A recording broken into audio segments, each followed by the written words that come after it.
नमस्कार। आज हम सभी स्वास्थ्य के सही लक्षणों के बारे में नहीं जानते, भूल चुके हैं। पहले लोगों को मालूम था। पहले लोग कहा भी करते थे कि अरे भाई, पाँव गरम, पेट नरम, सिर ठंडा।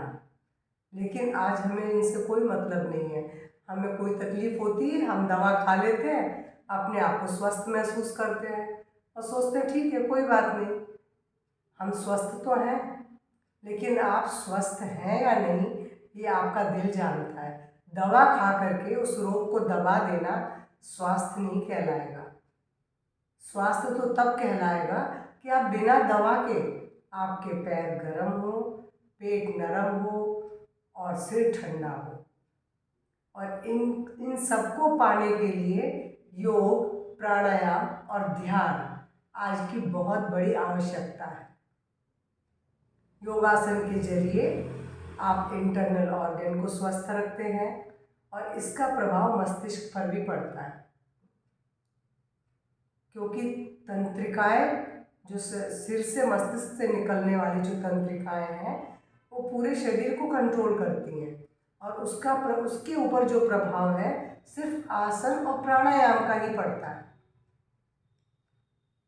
तो इसीलिए मैं कह रही हूँ आज के समय में आसन, प्राणायाम और ध्यान ये हमारी आज की बहुत बड़ी आवश्यकता है। मैंने पिछले वीडियो में फुट मसाज में पैर गरम का एक बताया। इस वीडियो में पेट नरम कैसे रहे, मैं बहुत सरल सा एक दो अभ्यास बता रही हूँ जिससे कि आप पेट की समस्याओं से निजात पाएंगे। तो पेट नरम के लिए सबसे पहला अभ्यास है, बहुत सरल है, उदर श्वसन। आप जो भी सांस लें, सांस लेते हुए पूरा फोकस आपका पेट पर हो। ज्ञान मुद्रा, अगर आप पद्मासन लगा लेते हैं तो पद्मासन लगाएं, और अगर आप पद्मासन नहीं लगा पाते हैं तो क्रॉस लेग बैठें, कुर्सी पर बैठें, पलंग पर बैठें, पाँव लटका के बैठ जाए लेकिन जमीन पर पाँव नहीं हो। शरीर का कोई भी भाग प्राणायाम करते हुए जमीन पर नहीं हो। कोई भी अभ्यास, आसन भी कर रहे हो तो भी जमीन पर नहीं। आपके नीचे ऊनी कंबल या ऐसी चीज बिछी हो जो जमीन के संपर्क से आपको दूर कर दे। अब उसके बाद मैं सिर्फ पेट नरम के लिए आपको दो अभ्यास बता रही हूँ। एक तो उदर श्वसन है। आपको क्या करना है, सांस भरी, पूरा नाभि पेट ऊपर, सांस छोड़ी तो पूरा पेट अंदर, यहां तक कि नाभि आपकी पीठ से चिपक गई है। फिर से सांस भरी, पेट बाहर की ओर है, सांस निकाल दी आपने, पेट पूरा अंदर, इतना अंदर कि लगे कि नाभि पीठ से चिपक गई है। इस अभ्यास को उदर श्वसन कहते हैं। इससे पेट की सभी पाचन अंग प्रभावित होते हैं और जब पाचन अंग इस प्रक्रिया के दौरान उनके अंदर रक्त का बहाव अच्छी तरीके से होगा तो वो धीरे धीरे स्वस्थ होंगे, और स्वस्थ होंगे तो भोजन का पाचन अच्छा होगा, पाचन होगा तो निष्कासन भी अच्छा होगा। ये तो उदर श्वसन था, सिंपल, कुछ नहीं, श्वसन था। अब मैं जो अभ्यास बता रही हूँ, एक है कपालभाति, दूसरा है, इसका नाम तो है अग्निसार प्राणायाम। मैं करके दिखाऊंगी आपको। सबसे पहले कपालभाति, जो कि सबको आता भी है, फिर भी बता दूं कि एक संग फटाक बहुत फास्ट इसका अभ्यास नहीं करते हैं। शुरुआत धीरे से करते हैं, फिर बीच में जैसे जैसे आगे बढ़ते जाते हैं इसकी स्पीड बढ़ा देते हैं, और फिर जब हमें लगता है कि हम थक गए हैं तो स्पीड कम करते हुए तब बंद करते हैं। मैं एक बार करके दिखा रही हूँ।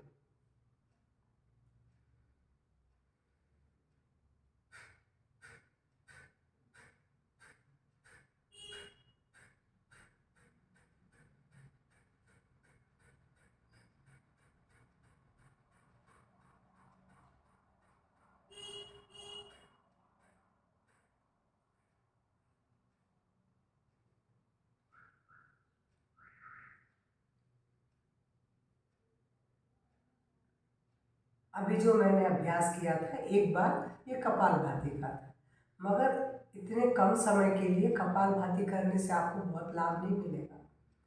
बेशक आप बहुत देर तक न भी कर पाए तो इस तरह के अभ्यास को 5-6 बार में रिपीट करते चले जाएं, ताकि उसका लाभ आपको पेट की मांसपेशियों पर पड़े, पेट के पाचन अंगों पर पड़े, तो वो सही ढंग से काम कर सके। कपालभाति के बाद एक प्राणायाम और है, वो है अग्निसार प्राणायाम। इसमें आपको पहले पूरी सांस भरनी है, सांस को निकाल देनी है। सांस को निकालने के बाद, लेकिन हाँ, इस प्राणायाम का अभ्यास जिनके पेट के अंदर अल्सर हो या कोई सर्जरी हुई हो वो नहीं कर सकते, बाकी सब कर सकते हैं। सांस भरी, सांस को निकाल दिया। जैसे सांस आपने बाहर निकाली, पेट को इतना अंदर खींच लें कि जो नाभि है वो पीठ से जाके चिपकी हुई महसूस हो। इसी के साथ एनस मसल्स, यूरिन ट्रैक्ट यानी मूल बंद, निचले अंगों को ऊपर खींच लें। सांस बाहर निकालने के बाद सांस नहीं लेना है। और इस 3rd नंबर में, यानी आपने मूल बंद लगाया, पेट अंदर ले जाके उद्यान बंद लगाया, तीसरा बंद यहाँ पर लगा लिया, जालंधर बंद। और तब तक रुके जब तक कि आपको सांस लेने की तत्काल जरूरत न महसूस हो।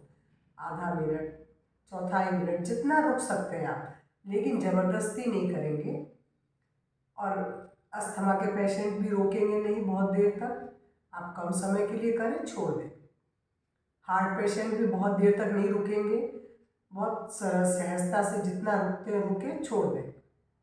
तो जब आपको सांस लेने की इच्छा हो, सबसे पहले जालंधर बंद को यानी गर्दन को सीधा कर लें, पेट को ढीला छोड़ दें, फिर निचले अंगों को भी नीचा छोड़ दें, उसके बाद सांस भरें।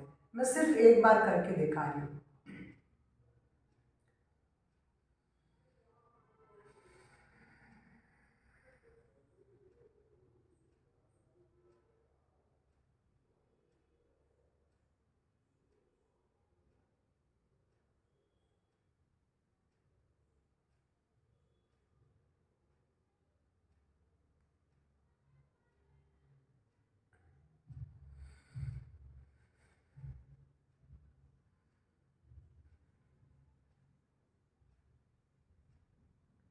इस अभ्यास को करने के बाद कम से कम 10-15 सेकंड के लिए रुके रहें आँख बंद करके।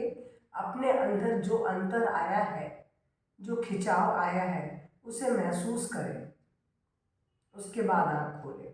लेकिन अग्निसार प्राणायाम हो या कपालभाति हो या उदर श्वसन हो, इन सभी का अभ्यास बहुत कम समय के लिए करने से कुछ भी लाभ नहीं मिलेगा। अग्निसार प्राणायाम को भी कम से कम 3 बार रिपीट करें। कपालभाति को 5 मिनट के लिए, उदर श्वसन को भी 5 मिनट के लिए। इतना अभ्यास अगर आप करते हैं तो आप पाएंगे कि आपकी डाइजेशन की सभी समस्याएं दूर हो गई हैं। पेट आपका थोड़े ही दिनों में एकदम सॉफ्ट हो जाएगा, कॉन्स्टिपेशन दूर होगा, गैस, अपच, इन सब से आप मुक्त हो जाएंगे। सही भूख लगेगी, खाने के सही पाचन के साथ आप अपने अंदर एक नई शक्ति का एहसास करेंगे, स्फूर्ति महसूस करेंगे। पूरे शरीर में आपको अपने पहले की बजाय अच्छी ताकत, स्फूर्ति समझ में आएगी।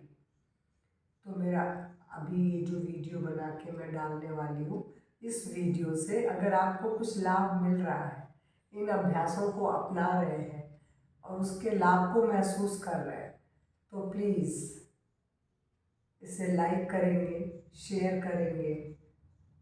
जैसा मैंने बोला था कि स्वस्थ शरीर के 3 लक्षण। पहला लक्षण पैर गरम, दूसरा है पेट नरम, तीसरा सिर ठंडा। नेक्स्ट किसी वीडियो में मैं सिर को कैसे हम शांत रखें उसके ऊपर बात करूँगी। तो मेरे आज के वीडियो से प्लीज़, अगर आपको सही नहीं लगे तो प्लीज़ कमेंट बॉक्स में कमेंट कर दें, डिसलाइक कर दें, कोई दिक्कत नहीं है। तो मुझे अपनी कमियां मालूम पड़ेंगी तो मैं और सुधारने का प्रयास करूँगी। नमस्कार, धन्यवाद।